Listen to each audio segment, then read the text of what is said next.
ассалому алайкум бинандагони гиромӣ, нашри ҷанбазии барномаи иттилоотии навиро мустақиман манзури шумо мегардонем. Дар студия Соро Холиқназарзода. бо мақсади рафъи оқибатҳои офати табиӣ дар ноҳияи рӯшон ки таҳти назорати президенти ҷумҳурии Тоҷикистон муҳтарам Эмомалӣ Раҳмон қарор дорад, ситоди вилоятӣ таъсис ёфта дар он масъалаҳои бартараф намудани паёмадҳои он ва кӯмаку дастгирии сокинони аз офат зарардида мавриди баррасӣ қарор дода мешаванд. шарҳи беҳтари мавзӯъ дар гузориши ҳамкорони мо. дар ситоди вобаста ба офати табиӣ дар ноҳияи рӯшон рухдода қайд гардид ки оилаҳое ки аз офати табиӣ зарар диданд зери таваҷҷӯҳи ҳукумати ҷумҳурии Тоҷикистон қарор доранд. Қайд гардид ки дар натиҷаи рух додани офати табиӣ дар деҳаи Баҳрӯшон 10 хона истиқоматӣ пурра, 6 хона қисман ва 14 хона ба таври сабук зарар диданд. Дар деҳаи Деҳрӯшон бошад 4 хона истиқоматӣ қисман ва 6 хона ба таври сабук осеб ёфтанд ки дар умум 40 хона истиқоматиро ташкил медиҳад. Хонаҳои сокиноне ки аз офати табиӣ зарар диданд аз тарафи ҳукумати ҷумҳурии Тоҷикистон бо дастуру супоришҳои пешвои муаззами миллат муҳтарам Эмомалӣ Раҳмон пурра барқарор карда мешаванд ва то барқарор намудани ин хонаҳо соҳибони онҳо ба ҷойҳои бехавф кӯчонида шуда ба идораву муассисаҳои вилоятӣ ва ноҳияи рӯшон вобаст карда шуданд. ҳукумати ҷумҳурии Тоҷикистон таъмини истиқлолияти энергетикиро ҳадафи стратегияи рушди ҷумҳурӣ муайян намудааст. Барои ноил шудан ба он дар Тоҷикистон татбиқи лоиҳаҳои бузург ва миёнаи инфрасохтори энергетикӣ аз ҷумла сохтмони нерӯгоҳи барқи Обии Роғун бо суръату сифати баланд идома доранд. рафти корҳои сохтмонӣ дар ин иншооти ҳаётан муҳими гидроэнергетикӣ таҳти таваҷҷӯҳи хосаи пешвои миллат муҳтарам Эмомалӣ Раҳмон қарор дорад. ҷузъиёти бештар дар гузориши навбатии барнома. нерӯгоҳи барқи Обии Роғун имрӯз рамзи иқтидори муҳандисию техникии Тоҷикистон ва яке аз муҳимтарин иншооти стратегӣ ба ҳисоб меравад. бунёди нерӯгоҳ на танҳо татбиқи як тарҳи бузурги гидроэнергетикӣ, балки қадами устувор дар роҳи таҳкими истиқлоли энергетикии кишвар, таъмини рушди устувори иқтисодӣ ва беҳтар гардидани сатҳи зиндагии аҳолӣ мебошад. бо дастгирии президенти ҷумҳурии Тоҷикистон, пешвои миллат муҳтарам Эмомалӣ Раҳмон ва меҳнати содиқонаи ҳазорон муҳандисон ва сохтмончиён, имрӯз корҳои сохтмонӣ дар ҳамаи қитъаҳои асосии иншоот бо суръати баланд идома дорад. кор айни ҳол дар сарбанди асосӣ бо маром ба таври шабонарӯзӣ идома дорад. мо ҷавонони соҳибистиқлоли ватан шукрона аз он мекунем ки дар чунин иншооти аср кор карда истодаем. кӯшиш мекунем ки дар муҳлатҳои муайяншуда корро бо сифати баланд ба анҷом расонем. минтақаи ядрои сарбанд яке аз муҳимтарин қисматҳои иншооти нерӯгоҳи барқи Обии Роғун ба ҳисоб меравад. маҳз ядрои сарбанд вазифаи пешгирии ихроҷиёб ва таъмини устувории сарбандро иҷро мекунад. дар ин қитъа корҳои интиқол, паҳнкунӣ ва зичкунии маводи махсус бо истифода аз техникаи пуриқтидор ва таҷҳизоти муосир идома дорад. ҳар як қабати мавод тибқи талаботи лоиҳавӣ ва зери назорати доимии мутахассисони соҳавӣ ҷойгир карда шуда, сифати корҳо тавассути озмоишҳои муҳандисию лабораторӣ санҷида мешавад. дар ин ҷо мутахассисон барои таъмини устуворӣ ва бехатари иншоот шабонарӯзӣ фаъолият мекунанд. дар болои сарбанд дар зонаи ядро қарор дорем. дар ин ҷо ҳар як маводи овардашуда қабат ба қабат хобонида аз онҳо гирифтани намунаи зичӣ муайян карда мешавад, баъд ба қабати дигар иҷоза дода мешавад. ҳоло бошад корҳо дар як ҷӯшу хуруш рафта истодааст. ҳоло бошад мо дар сатҳи 1142.80 метр қарор дорем. ҳадафи мо дар соли 2026 бардоштани ядро то сатҳи 1155 метр мебошад. дар дарвозаҳои нақби сохтмонӣ қабати чорум низ корҳои васеъи муҳандисии сохтмонӣ идома доранд. бо истифода аз таҷҳизоти муосир ва риояи қатъии меъёрҳои бехатарӣ, корҳо дар ду баст ба таври мунтазам пеш бурда мешаванд. ба иттилои масъулон, иҷрои босифати ин корҳо барои фаъолияти устувори низоми гидроэнергетикии нерӯгоҳ аҳамияти калон дорад. дар ин ҷо яке аз иншоотҳои асосии тарафи рости нерӯгоҳи барқи Обии Роғун нақби сохтмонӣ номери 4 мебошад ки вазифаи асосии он муҳофизати дигар иншоотҳо, паст кардани ҷараёни об ва муҳофизати дигар иншоотҳо аз қувваи бузурги об мебошад. дар ин ҷо корҳои арматурбандӣ, қолаббандӣ, бетонрезӣ, инчунин корҳои муҳофизати ёнаҳои кӯҳӣ мебошад. همزمان در این منطقه بنیادی چاه موج شکن با مرام جریان دارد که یکی از انشاءات مهم گیدروتکنیکی بوده برای تنظیم حرکت جریان آب و کاهش دادن تاثیر نیروی آن پیش بینی شده است. یکی از منبع‌های اساسی تأمین ساختمان با مواد ضروری قطعه کانی 17 میباشد. در این موضع کارهای استخراج، میده‌کنی، جداکنی مواد و انتقال آن به قطعه‌های گوناگون ساختمان براه مانده شده است. برای اجرای این روند تکنیک‌های کلان حجم از جمله اکسکاواتورها، ماشین‌های بارکش و دیگر مکانیزم‌های مخصوص استفاده می‌شوند. تشکیل با ثمر فعالیت این قطعه امکان می‌دهد که ساختمان با مصالح ضروری پیوسته تأمین گردیده اجرای کارها بدون توقف ادامه یابد. در کانی 17 محصولات‌های 020 050 0200 را استحصال کرده و آن را به یادروی سربند روانه میکنیم. در اینجا محصولاتی که ما استحصال میکنیم از سنجش لابراتوری گذرانده میشد و آن را به یادروی سربند روانه میکنیم. ما کوشش میکنیم که کارها را در مهلت معین شده با صفت بلند به انجام رسانیم. آب قبول کنک‌های دائمی از جمله مهمترین شروط گیدروتکنیکی نیروگاه محسوب می‌شوند. پس از به استفاده داده شدن نیروگاه، محض توسط این انشاءات آب به نظام گیدرواگرگات‌ها روانه کرده می‌شود. این زمان در این قطعه کارهای بتونی، ارماتورگذاری، وصل و نصب کنستروکسی‌های مهندسی و آماده‌سازی قسم‌های اساسی انشاءات با سرعت پیش می‌رود. اجرای با صفت این کارها برای فعالیت دراز مدت و با اعتماد نیروگاه اهمیت کلان دارد. در اینجا کارهای آرماتور بندی، قلاب بندی، بتون خوابانی رفته ایستاده است که جاهای دیوارهای اساسی دروازه‌هایی که رشادکایی که برای داشتن غرزی که در بالای اومه اینها رو دروازه‌های آب قپی که در عین حال در همین جا باید که جا به جا شوند همیورا کارشون به پیش برده ایستاده. روند کارهای ساختمانی در همه قطعه‌های اساسی نیروگاه برقیابی راغون از آن شهادت می‌دهد که تطبیق این طرح مهم ملی با رعایت طلبات مهندسی و تکنیکی و طبق جدول پیش بینی شده جریان دارد. بعد پورا مورد استفاده قرار گرفتن نیروگاه، تاجیکستان امکاناتی باز هم بیشتر برای تأمین پوره طلبات داخلی به نیروی برق، رشد استحصالات، گسترش صادرات نیروی برق و تحکیم استقلال انرژتیکی را پیدا خواهد کرد. بنیاد راغون ثمره زحمت شبانه روزی هزاران نفر ساختمانچیان و مهندسان بوده. همچنین یکی از بزرگترین دستاوردهای دوران صاحب استقلالی در تاریخ رشد دولتداری نوین تاجیکستان جایگاهی ارزنده خواهد داشت. ساکنان ناحیه مسچاهی ولایت سوغد با اشتراک فعالانه در چاره‌بینی مهم اهمیتی مدافعوی داشته، آمادگی همه‌جانبه خود را بهر دفاع وطن با صمیمیت خاصه بیان داشتند.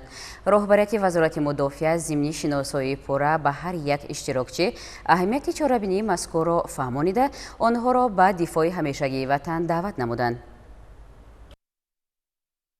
در ورزشگاه مرکزی ناحیه مسچاه با مقصد سنجش آماده‌باشی هیئت ذخیره‌های سفربری، قوه و واسته‌های مدافع حدودی، بلند برداشتن سطح آمادگی جنگی و تحکیم هماهنگی ساختارهای مسئول چاره‌بینی مهم مدافعوی برگزار گردید. در دایره تشکیل و برگزاری چاره‌بینی مذکور بیش از 5000 نفر شهروندی در هیئت شخصی ذخیره قرار داشته و دیگر ساختارهای دخلدار به میدان ورزشگاه مرکزی ناحیه حاضر گردیده سطح آماده‌باشی آنها مورد سنجش قرار گرفت. معاون وزیر مدافعه جمهوری تاجیکستان گنرال مایور عبدالله‌زاده سید اسرار سعید ضمن سخنرانی تاکید نمود که در اساس کنستیتوسیای جمهوری تاجیکستان حفظ وطن، حمایت منفعت‌های دولت، تحکیم استقلالیت، امنیت و اقتدار مدافعوی آن وظیفه مقدس شهروند است. ساکنان شرفمند تاجیکستان صاحب استقلال با درک و مهمیت این مسئله همیشه کوشش به خرج می‌دهند که در رشد و شکوفایی کشور از خود سهمی باسزایی گذاشته مسئولیت فرزندی و شهروندی خود را در نزد مادر وطن صادقانه و صافدلانه ادا نمایند. در ادامه گفته شد که در شرایط مرکب جهانی معاصر حفظ استقلال و صاحب اختیاری دولت، تامین امنیت ملی، صلح و ثبات، وحدت ملی و حفظ منفعت‌های دولت و ملت وظیفه مقدس هر یک شهروند تاجیکستان میباشد. همچنین مبارزه بر ضد تروریسم، اکستریمیسم، گردش غیرقانونی مواد مخدر، قاچاق سلاح و دیگر جنایت‌های متشکل فراملی از سمت‌های مهم فعالیت ساختارهای دولتی ارزیابی گردید. همچنین تاکید گردید که تربیت جوانان در روحیه وطندوستی، خودشناسی ملی و آمادگی برای حفظ مرز و بوم وطن از سمت‌های افضلیت‌ناک سیاست دولتی به شمار می‌رود. در ادامه از سطح بلند آمادگی ساکنان ناحیه و اشتراک فعال آنها در چاره‌بینی مذکور اظهار قناعتمندی نموده تاکید گردید که مردم ناحیه مسجد همیشه برای حفظ امنیت، صلح و آرامی و منفعت‌های دولت و ملت آماده میباشند. چاره‌بینی مذکور بار دیگر نشان داد که هماهنگی مقامات دولتی، ساختارهای قدرتی و اشتراک فعال شهروندان در تحکیم اقتدار مدافعوی مملکت و حفظ صلح و ثبات جامعه نقشی مهم داشته، ساکنان ناحیه مسجد در اجرای این رسالت وطندوستی آمادگی کامل دارند. در قسم واحدهای نظامی گارنیزونی سوخت با اشتراک هیئت شخصی ذخیره‌های سفربری جمع آمد و مشغولیت تعلیمی آمادگی حربی ادامه دارد. با همین مقصد در قسم واحدهای نظامی گواردیا ملی، قشون‌های سرحدی و کمیته حالت‌های فوق‌العاده در این ولایت با جلب شهروندانی در احتیاط قرار داشته و دیگر مسئولین چاره‌بینی‌های مهمی آمادگی گذرانده شد. پررگردانی قسم‌های نظامی که با واسطه جمعیت‌های حربی و دعوت شهروندان در احتیاط قرار داشته عملی کرده می‌شود در سمت تحکیم صلح و ثبات، امنیت دولت و ملت، سیاست دفاعی، پیشگیری تهدید و خطرهای احتمالی، صیقل مهارت کسبی و آماده‌باشی دائمی جنگی و بهر باز هم بلند برداشتن اقتدار مدافعوی کشور نقشی مهم و بارز دارد. اینک در اساس نقشه چاره‌بینی‌های وزارت مدافعه جمهوری تاجیکستان چنین جمع آمد در یکی از قسم‌های نظامی گواردیای ملی واقع در ولایت سوخت برگزار گردید که بار دیگر وظیفه و عملکردهای خدمتی شهروندان در احتیاط قرار داشته هنگام مدافعه حدودی معین کرده شد و این تدبیر سنجش حالت جنگی و آمادگی هیئت شخصی ذخیره‌های سفربری را در بر می‌گیرد. در این چاره‌بینی حربی تعلیمی که شهروندانی در احتیاط قرار داشته از شهر و ناحیه‌های ولایت سوخت فعالانه اشتراک داشتند. در اساس طلبات در قسم نظامی نقطه اداره‌کنی هیئت شخصی، شوبچه‌های تقسیمات افسران، پراپورچیک و سرجنت‌ها و سربازان احتیاطی، کارکرد سانیتری و مجهزگردانی افسران، کارکرد سانیتری و لوازمات، معاینه طبی، کارهای سیاسی تربیوی و نقطه تأمینات خوراک تشکیل کرده شد. طرز استفاده همه‌جانبه یراق و اسلحه، تکنیک‌های زره‌پوش جنگی و دیگر نمود نقلیات جنگی و خدمتی مورد آموزش قرار گرفته در رابطه با شرایط بسیار مرکب و حساس جهان معاصر ضرور شماریده شد که به خاطر مقاومت به تهدید و خطرهای ذکر شده فعالیت و دانش و مهارت هیئت شخصی ذخیره‌های سفربری باز هم تحکیم و تقویت بخشیده شود. تأکید گردید که قوه‌های مسلح تاجیکستان طی سالهای صاحب استقلالی به ساختار منظم و متشکل و با اعتماد تبدیل یافته امروز به سطح بلند آماده‌باشی جنگی، مهارت و ملکه کسبی و احساس بلند وطنداری برای حمایت وطن، حفظ امنیت دولت و جامعه آماده می‌باشند.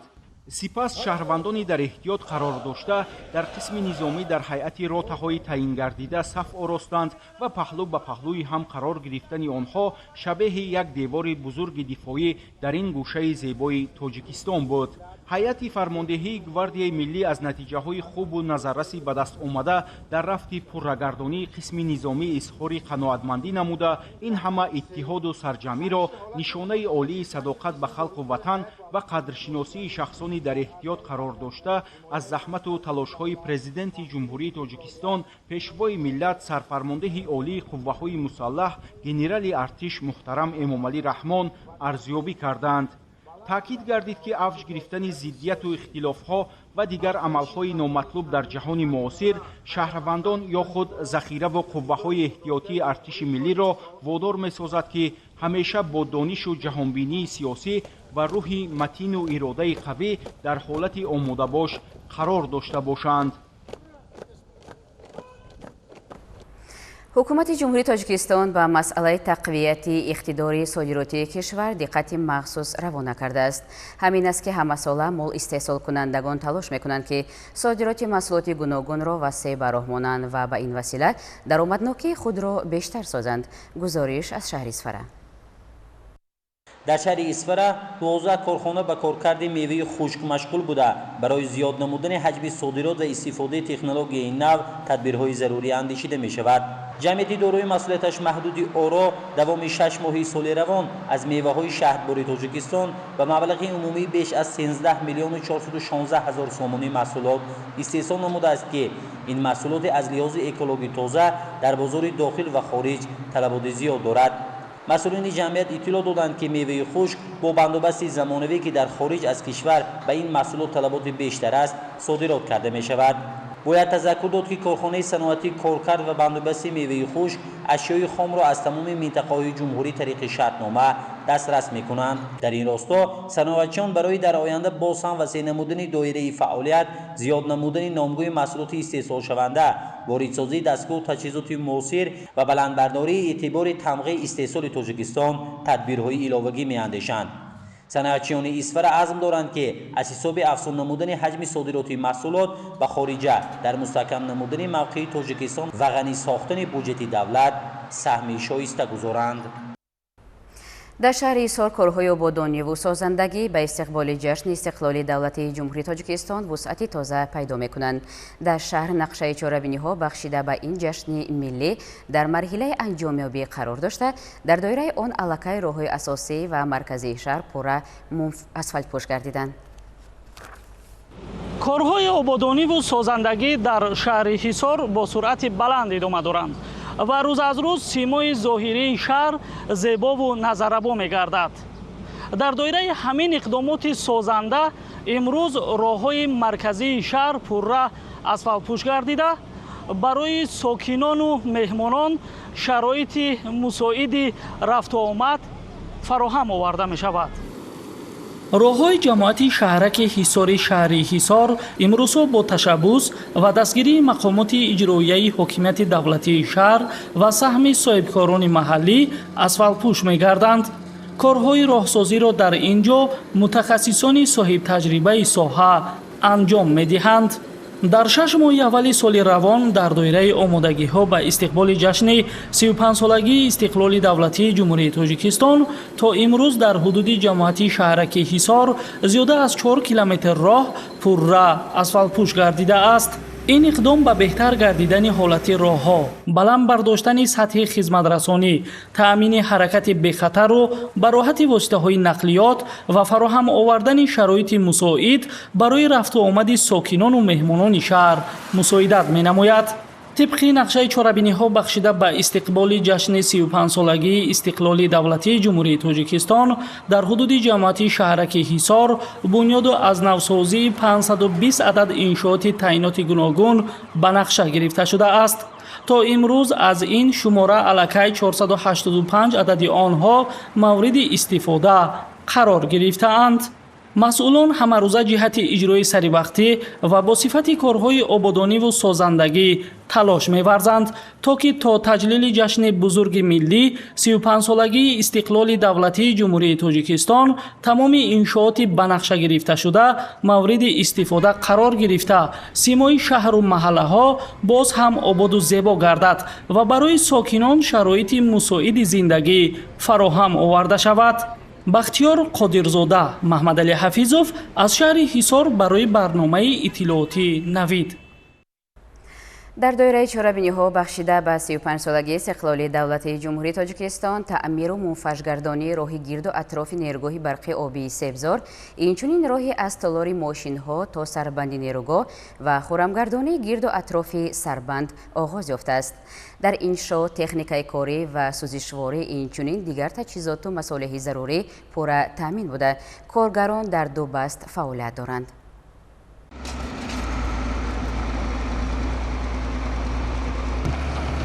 راهی از تالار دستگاه‌های برق تولید کننده تا سربند نیروگاه برقی آبی سبزور که 4 کیلومتر این قطعه راه اساسی سطح جمهوری می باشد از نوسازی و منفرج کرده می شود.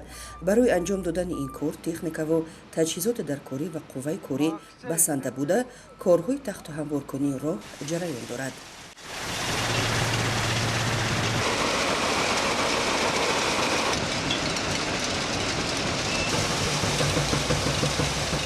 برای از نوسازی این قطعه راه ریگ و شغل дар маҳалли сохтмон омода карда шудааст.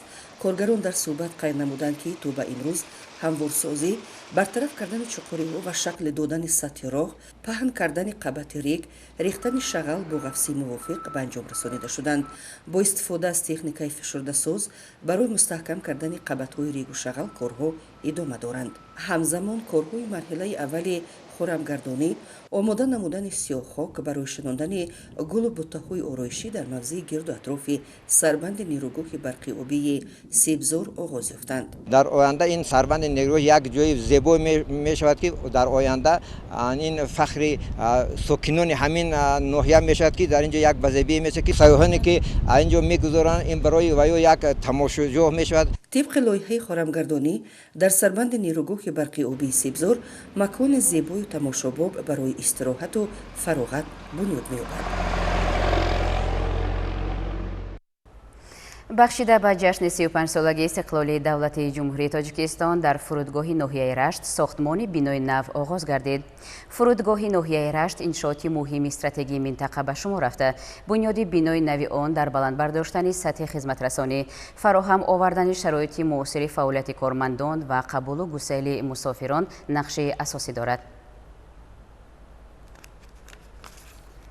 در آستانه جشن 35 سالگی استقلالی دولتی در ناحیه واسه با جلب صاحبکاران محلی کارهای آبادانی وسعت یافته است.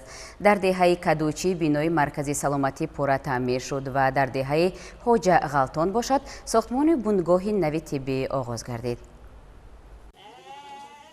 این بینای مرکز سلامتی دهه کدوچی سالهای زیاد به تعمیر نیاز داشت. نبودن شرایط معاصر با کار 30 نفر کارمندان تیپ خلل می‌رسانید.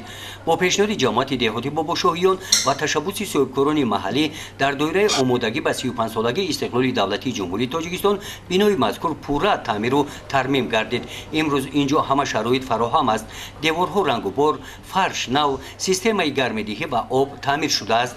در نتیجه نه تنها شرایط 30 نفر طبیبان و همشیره‌ها بهتر گردید، بلکه صفت خدمترسانی طبی به هزاران نفر ساکنان اطراف دهه نیز بلند برداشته شد. در اینجا سطح خدمترسانی با طور اعلی و طور زمانوی برآورده شده است. کارهای آبادانی با این انجام نمی‌یابند. در دهه همشفت دهه خواجه غلطان با جلب به‌واسطه ساکنان ساختمان این بنگاه نوی طبی ادامه دارد. طوری در صحبت به ما اطلاع دادند مقصد از این اقدام آن است که هر ساکن دهات به یاری اولیه طبی دسترسی داشته باشد.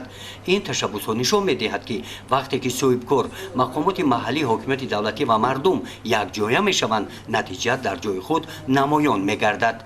و مهمترین سرمایه این سلامتی مردم است. گزارش خواجه نظریف خدای نظر ظهوروف از ناحیه واسه برای برنامه اطلاعاتی نوید.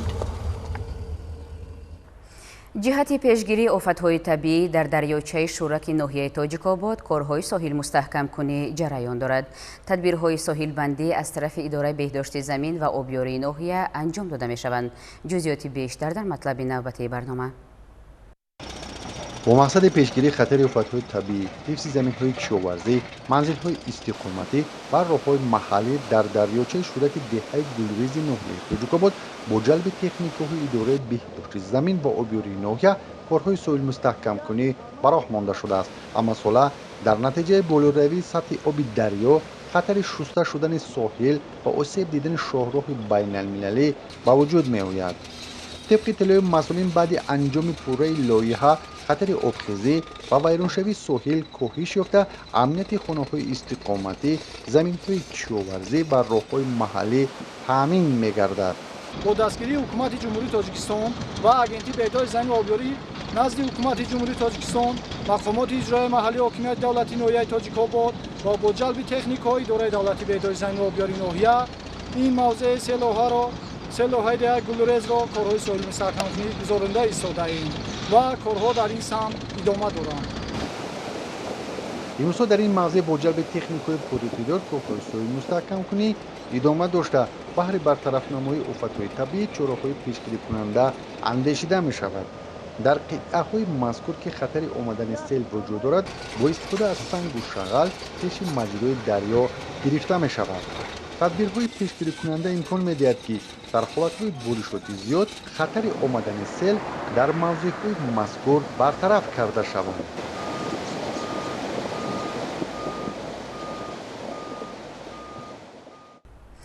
بعد انجام سال خوانش در همان مؤسسه‌های تعلیمی شهر و ناحیه‌های کشور تعمیر صنفخانه‌ها و